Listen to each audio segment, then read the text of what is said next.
অনুষ্ঠান মানেই মেলবন্ধন। সারা বছর আমরা যে যার কাজে ব্যস্ত থাকি, অপেক্ষা করে থাকি যে কোনো রকম অনুষ্ঠান হলে সবার সাথে সবার দেখা হবে। সেই রকমই আমাদের সবচেয়ে বড় উৎসব হলো দুর্গোৎসব। এই দুর্গোৎসবের জন্য আমরা প্রতিটা দিন, প্রতিটা মুহূর্ত অপেক্ষা করি। কারণ এই কটা দিনই আমাদের প্রত্যেকের সাথে প্রত্যেকের দেখা হয়, সবাই মিলে অঞ্জলি দেওয়া, রাত্রির ভোর গল্প, আড্ডা, জমজমাটি একটা ব্যাপার। কারণ প্রতিটা বছর প্রতিটা মানুষ নতুনভাবে যেন নিজেকে খুঁজে পায় এই দুর্গাপুজোতে।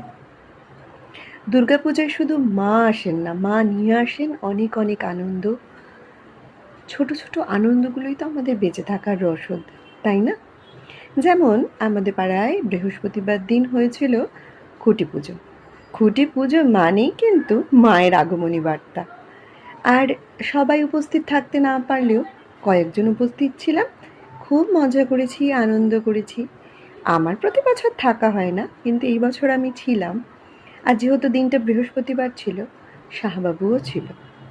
খুব ভালো কেটেছিল দিনটা।